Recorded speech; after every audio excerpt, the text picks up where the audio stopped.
ನಮಸ್ಕಾರ, ಸ್ಪೀಡ್ ನ್ಯೂಸ್ಗೆ ಸ್ವಾಗತ. ನಾನು ಚಂದ್ರಿಕಲಾ ನೂತನಗೌಡ. ಜಮೀರ್, ನೀನು ಕೂಲಾಗಿರು, ನಾನು ಮಾತಾಡ್ತೀನಿ. ಡಿಕೆ ಸುರೇಶ್ ಜಮೀರ್ಗೆ ಮಂತ್ರಿ ಪಟ್ಟ ಫಿಕ್ಸ್, ಕಾಂಗ್ರೆಸ್ನಲ್ಲಿ ಮಹತ್ವದ ಬೆಳವಣಿಗೆ. ಮಾಜಿ ಸಚಿವ ಬೇಜೆಡ್ ಜಮೀರ್ ಅಹಮದ್ ಖಾನ್ ಅವರ ಕುರಿತಾದ ಆಡಿಯೋ ವೈರಲ್ ಆದ ನಂತರ ಅವರ ವಿರುದ್ಧ ರಾಜಕೀಯ ದಾಳಿ ನಡೆಯಬಹುದು ಅನ್ನುವ ಊಹಾಪೋಹಗಳ ನಡುವೆ ಇದೀಗ ಮಾಜಿ ಸಂಸದ ಡಿಕೆ ಶಿವಕುಮಾರ್ ಅವರನ್ನ ಬೇಜೆಡ್ ಜಮೀರ್ ಅಹಮದ್ ಖಾನ್ ಅವರು ಭೇಟಿ ಮಾಡ್ತಾ ಇರುವುದು ಸಾಕಷ್ಟು ಕುತೂಹಲವನ್ನ ಕೆಳಿಸ್ತಾ ಇದೆ. ಕೇವಲ ಒಂದಲ್ಲ ಎರಡಲ್ಲ, ಬರೋಬ್ಬರಿ 4-5 ಬಾರಿ ಈಗಾಗಲೇ ಬೇಜೆಡ್ ಜಮೀರ್ ಅಹಮದ್ ಖಾನ್ ಅವರು ಡಿಕೆ ಶಿವಕುಮಾರ್ ಅವರನ್ನ ಹಾಗೆ ಡಿಕೆ ಸುರೇಶ್ ಅವರನ್ನ ಭೇಟಿ ಮಾಡ್ತಿದ್ದಾರೆ. ಏತನ್ಮಧ್ಯೆ ನೋಡಿ, ದಾವಣಗೆರೆಯ ಕಾಂಗ್ರೆಸ್ನ ನಾಯಕರು ಮಾಜಿ ಸಚಿವರ ವಿರುದ್ಧ ಕ್ರಮವನ್ನ ಕೈಗೊಳ್ಳಬೇಕು ಅಂತ ಒಂದು ಕಡೆ ಒತ್ತಾಯವನ್ನ ಮಾಡ್ತಾನೆ ಇದ್ದಾರೆ. ಇಬ್ಬರು ನಾಯಕರು ಸುಮಾರು 1 ಗಂಟೆಗಳ ಕಾಲ ರಹಸ್ಯ ಸಭೆಯನ್ನು ಕೂಡ ನಡೆಸಿದ್ದಾರೆ ಅಂತ ತಿಳಿದು ಬಂದಿದೆ.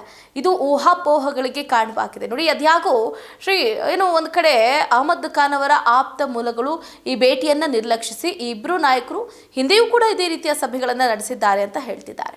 ಇನ್ನು ಈಗಾಗಲೇ ಗಮನಿಸ್ತಾ ಇದ್ದೀವಿ ಆಡಿಯೋ ಕ್ಲಿಪ್ನಲ್ಲಿ, ಅಂದರೆ ದಾವಣಗೆರೆ ದಕ್ಷಿಣ ಉಪಚುನಾವಣೆಯಲ್ಲಿ ಕಾಂಗ್ರೆಸ್ನ ಅಭ್ಯರ್ಥಿ ಸಮರ್ಥ ಶಾಮನೂರು ಅವರ ಅವಕಾಶಗಳನ್ನು ಹಾಳು ಮಾಡೋದ್ರ ಬಗ್ಗೆ ಚರ್ಚಿಸುತ್ತಾ ದಾವಣಗೆರೆಯಿಂದ ಉಚ್ಚಾಟಿತ ಕಾಂಗ್ರೆಸ್ನ ನಾಯಕ ಮೊಹಮ್ಮದ್ ಸಿರಾಜ್ ಅವರೊಂದಿಗೆ ಅಹಮದ್ ಅವರು ಮಾತಾಡ್ತಾ ಇರೋದು ಕಂಡುಬಂದಿತ್ತು.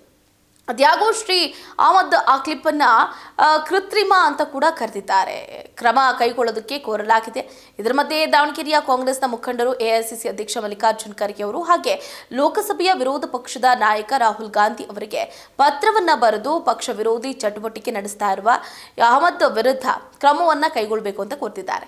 ಇದೇ ಸಂದರ್ಭದಲ್ಲಿ ಮಾಜಿ ಮೇಯರ್ ಕೆ ಚಮನ್ ಸಾಬ್ ಮತ್ತು ಕೆಪಿಸಿಸಿ ಪ್ರಧಾನ ಕಾರ್ಯದರ್ಶಿ ಡಿ ಬಸವರಾಜ್ ಅವರು ಪತ್ರಕ್ಕೆ ಸಹಿಯನ್ನ ಕೂಡ ಹಾಕಿದ್ದಾರೆ ಅಂತ ಹೇಳಲಾಗ್ತಾ ಇದೆ. ಇದನ್ನ ಮಾಜಿ ಮುಖ್ಯಮಂತ್ರಿ ಸಿದ್ದರಾಮಯ್ಯನವರು ಹಾಗೆ ಮುಖ್ಯಮಂತ್ರಿಗಳಾಗಿರುವಂತಹ ಡಿಕೆ ಶಿವಕುಮಾರ್ ಅವರು, ಕರ್ನಾಟಕ ಉಸ್ತುವಾರಿ ಎಐಸಿಸಿ ಪ್ರಧಾನ ಕಾರ್ಯದರ್ಶಿ ರಣದೀಪ್ ಸಿಂಗ್ ಸುರ್ಜೇವಾಲಾ ಮತ್ತು ಸಂಸದ ಪ್ರಿಯಾಂಕಾ ಗಾಂಧಿ ಅವರಿಗೆ ಕಳಿಸಲಾಗಿದೆ ಅಂತ ಹೇಳಲಾಗ್ತಾ ಇದೆ.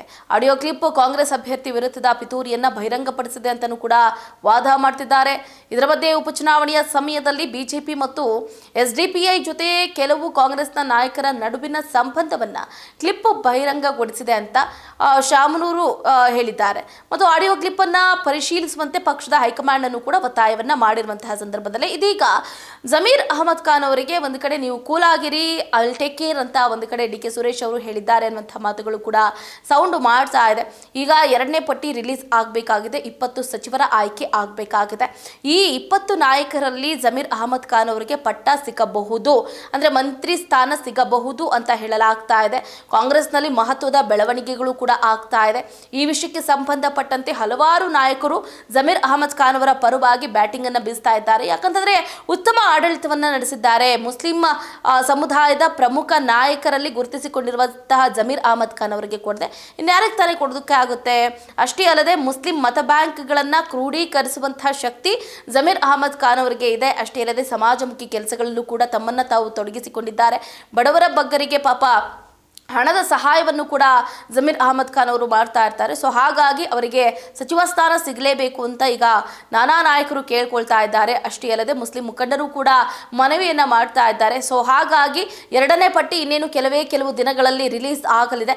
ಈ 2ನೇ ಪಟ್ಟಿಯಲ್ಲಿ ಜಮೀರ್ ಅಹಮದ್ ಖಾನ್ ಅವರಿಗೆ ಅವಕಾಶ ಸಿಗುವಂತಹ ಸಾಧ್ಯತೆಗಳು ಕೂಡ ಹೆಚ್ಚಿರುವಂಥದ್ದು. ಯಾಕಂತಂದ್ರೆ ಡಿ ಕೆ ಸುರೇಶ್ ಅವರು ಒಂದು ಕಡೆ ಜಮೀರ್ ಅಹಮದ್ ಖಾನ್ ಅವರಿಗೆ ಸ್ವಲ್ಪ ಸಮಾಧಾನದಿಂದ ನಾವು ನೋಡ್ಕೊಳ್ತೀವಿ ಅನ್ನುವಂತಹ ಮಾತುಗಳನ್ನು ಹಾಡಿದ್ದಾರೆ. ಸೊ ಹಾಗಾಗಿ ಒಂದು ಕಡೆ ಜಮೀರ್ ಅಹಮದ್ ಖಾನ್ ಅವರಿಗೆ ಮಂತ್ರಿ ಪಟ್ಟ ಸಿಗುತ್ತೆ ಅನ್ನುವಂತಹ ವಿಶ್ವಾಸ ಕೂಡ ಹೆಚ್ಚಿರುವಂಥದ್ದು. ನೋಡೋಣ ಹಾಗಾದ್ರೆ 2ನೇ ಪಟ್ಟಿ ರಿಲೀಸ್ ಆದ ನಂತರ ಜಮೀರ್ ಅವರಿಗೆ ಪಟ್ಟ ಸಿಗುತ್ತಾ ಅಥವಾ ಇಲ್ವಾ ಅಂತ. ಇದಾಗಿತ್ತು ಇವರಿಗಿನ ಅಪ್ಡೇಟ್. ನೋಡ್ತಾ ಇರಿ ಸ್ಪೀಡ್ ನ್ಯೂಸ್, ಸುದ್ದಿ ನಿಮ್ಮದು, ವೇಗ ನಮ್ಮದು.